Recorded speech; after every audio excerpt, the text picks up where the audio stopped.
Welcome to our video presentation. Our aim today is to present one really popular company worldwide. Before starting, we'd like to provide a general overview of the contents that will be touched upon. First of all, the company's ownership system, the purpose and its concept. Second, we'll see how the company managed to be successful from a financial point of view. And finally, after having enough background information, we'll focus on its marketing strategies, project, with their criticism. Tinder, 50 million users worldwide, 1 million dates per week, 1,600,000,000 swipes per day. Great numbers, already suggesting its popularity that has been growing constantly with the passing of the years. Tinder was founded in 2012 by Match Group, an American internet company owning several dating websites, and its shareholder IAC Interactive Corp, also an American company owning brands across 100 countries. Tinder is a dating app that matches users to others based on geographic proximity. Currently, it's used in more than 190 countries and it's available in over 40 languages, which show the territorial expansion it reaches. Let's have a look at Tinder's financial numbers for the past years and then we'll compare them to its owner company we mentioned before, Match Group. So here we have Tinder's revenue from 2015 to 2019, which has visibly grown year by year. On the other side, we have Match Group revenues, which also have grown year by year and is understandably higher than Tinder since it owns several dating apps and has more sources of income.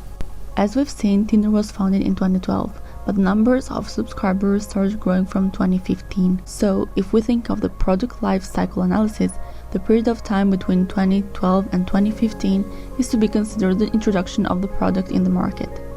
From 2015 and on, the number of subscribers as well as the revenues has visibly grown year by year without any recession. So, according to the product life cycle, Tinder is still experiencing the growth phase. However, it's predictable that the maturity phase is upcoming since the rate of growth, despite being positive, is decreasing compared to the growth of the first years. Furthermore, a new forecast on app usage from a research by the firm eMarketer predicts that the user growth for dating apps will slow significantly. Despite the negative predictions for Tinder's parent company, a spokesperson for Match Group pointed to Tinder's growth in the international market outside the US. What he declared is, "Our data shows that half of the singles in the US use or have used a dating app. There are also a huge singles population in the rest of the world where dating products are becoming the new normal. We expect to see both revenue and user growth for our company continue to grow." Let's now focus on some important remarks about the previous tables. First of all, for Tinder there was a 123% compound annual growth rate increase since 2015. Second, a big gap is visible from 2018 to 2019 with a 43% increase of revenues. And third one, Match Group's revenue from 2015 was 2.1 billion, while Tinder's revenue was 1.15 billion. That means that over half of Match Group revenues comes from Tinder, precisely 56%. This also means that Tinder overcomes in a big way all the other existing dating apps in the market. And now let's analyze the external environment Tinder is facing with the model Pesto. Local policies vary in different states. For example, Russia's Federal Service for Supervision of Communication, Information Technology and Mass Media added Tinder's parent company, Match Group, into the Register of Information Dissemination Organizers to limit public discussion on politics, especially the critical ones, and to have a certain degree of control over information and data. As we know, due to the firewalls from China, there are a couple of apps are banned in China, and Tinder is one of them.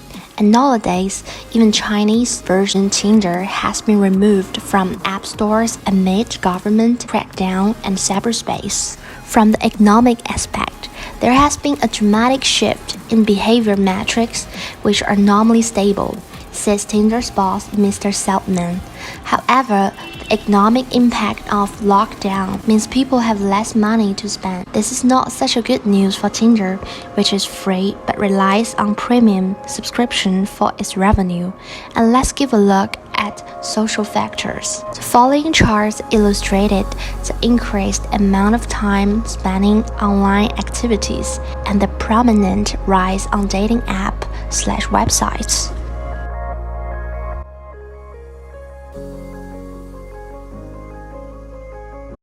Despite its popularity and its positive financial result, Tinder still has many weaknesses and negative aspects that we want to analyze. First problem we want to talk about is safety. The dating app Tinder has faced increasing investigations over abusive interactions on the service. Incidents such as violence or murders of people who met through the app have brought attention to the potential for serious violence facilitated by dating apps. Tinder has unveiled new safety features, like a panic button which alters law enforcement to provide emergency assistance. However, it is available only in the US, while the app is widespread. So a risk for other countries still exists, and even only one case of harassment is to be considered a failure for the service offered. Another new safety feature that has been introduced is the option "Does this bother you?", which automatically detects offensive messages in the app instant messaging service and asks the user whether they'd like to report it. Algorithm can be mistaken though. These features are an improvement, but they won't end the harassment of women via platform. Another great problem of Tinder is the inefficiency of reporting. Like in almost every social media, one of the first safety features introduced by Tinder was the possibility to report someone's being annoying. However, many women stopped reporting other users' bad behavior because they saw that Tinder failed to act, since people who they reported before appeared in the service again. Tinder's failure to respond to users' reports sent a message that they are not justified, leaving users with the impression that harassment is tolerated. And the last problem is loss of privacy. Once you start dating online, you put your image and basic information on the internet forever. Tinder has been hacked more than once. In 2012, a security flaw exposed users' exact location for 165 days. In 2015, hackers got thousands of unwitting men to flirt with each other through the app. And in 2017, hackers acquired 40,000 Tinder selfies and used them to make a facial dataset for AL experiments. The platform does not guarantee any security of users' personal data. Tinder's privacy policy states that the information may be collected to deliver targeted advertising. The data collected by the platform involve all messages, swipes, behavioral patterns, and chats by the users. Tinder is constructed in a way that allows collecting significant amounts of data on personal preferences of users. Now that we have a general overview of the company, we can start analyzing it from a marketing point of view. So, to be close to one's customers is one of the secrets of success for companies. This includes especially being able to learn from your customers. In fact, Tinder managed to create a really close relationship with its customers and to reach their satisfaction. So, there are 4 fundamental points that made possible the customer satisfaction. First one is simplicity. The sign-in process, the way of use are really simple and fast. It comes easily to the users and there is barely a need of education. Second, game-like features.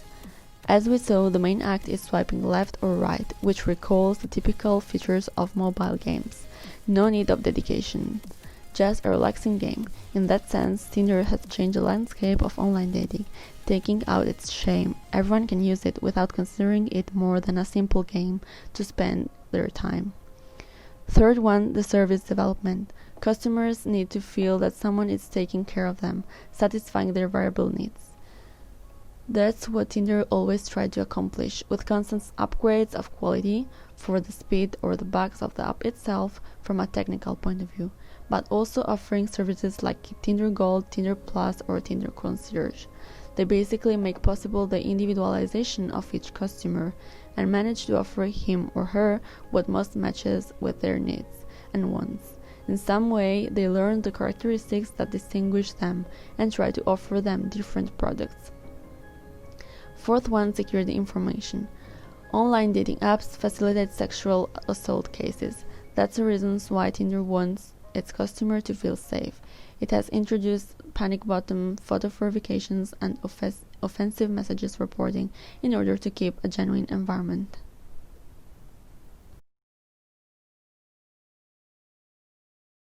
Here comes the lesson 1, an integrated campaign across all social media profiles, the Machina campaign. Tinder had a clever campaign for Ex Machina, 25 years old Eva, which was the character in movie Ex Machina. After you've matched with her, this girl might be the brave one who took the initiative and asked you the following questions. I'd like to get to know you. May I ask you a few questions? This conversation will ultimately lead you to Eva's Instagram. You think that's all they can do? Besides, Eva will greet you more often later on with a commercial advertisement you receive on Instagram, Facebook, etc. because apparently you are their perfect target group. Lesson 2. All companies doing charities. To step out, you need to be creative. Charity is unlike other entertaining information among all the platforms, especially for Tinder, which is totally used to relax and to kill time. The content needs to be placed at the right place to the right person with the most grabbing content in a creative way. Tinder naturally brought up the topic and elicited users' curiosity to look into more information. So you can swipe and then you will see the questions like, would you marry for money or for love? A click on money will reveal a new page that explains in rural Pakistan many girls are sold into forced marriages. Data, including email addresses, was captured on this site, and interesting visitors could contact to see if they would like to support or help the event. The purpose of this campaign is to emphasizing women's rights, to draw attention to Amnesty's work on women's rights in places like Afghanistan, Mexico, and Saudi Arabia. And what are the main takeaways in this case? To generate new leads, getting users to share your message, and create a buzz around. And also make flexible and relevant connections. 1 + 1 is bigger than 2 methodologies. For example, dating plus charity, you can feel proud and feel meaningful. And here comes the last lesson. Be creative and give your brand a persona. Domino's totally turned up the temperature last Valentine's Day with their Tinder campaign, which allowed men and women to swipe right for the chance to get free pizzas and discount. The brand engaged hungry suitors in fulfilled Valentine's Day's conversation and then sent tasty rewards to the best ones, which lead to one of the best return of investment and turnover of the campaigns done by Domino. So what are the activities that Tinder has been doing recently that totally boost the marketing? Too many profiles, too hard to make a decision? Follow your heart. If you're using Tinder for the Apple Watch, there may be no swiping required. That is because a Texas agency has created a way for the app to be used on the new Apple device and to use the device owner's heartbeat to determine whether the potential match is a yes or no. Do you think Tinder is only for dating? Then you're wrong. Tinder has added Swipe Night. Come on in, everyone's inside. You guys seeing this? Guys, this is real. Don't leave me.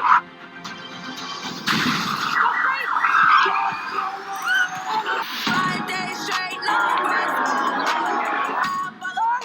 can you help? He's really hurt. Over here. What the hell are we supposed to do with these?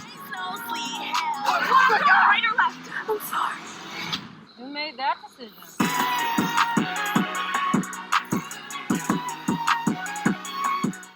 Too boring for the quarantine? Tinder is letting everyone swipe around the world for free to find quarantine buddies. With this passport, user can search by city or drop a pin anywhere on the map to start swiping there. The company says it hopes you use the passport feature to virtually transport yourself out of a self-quarantine to anywhere in the world. Honestly, I think that's so sweet.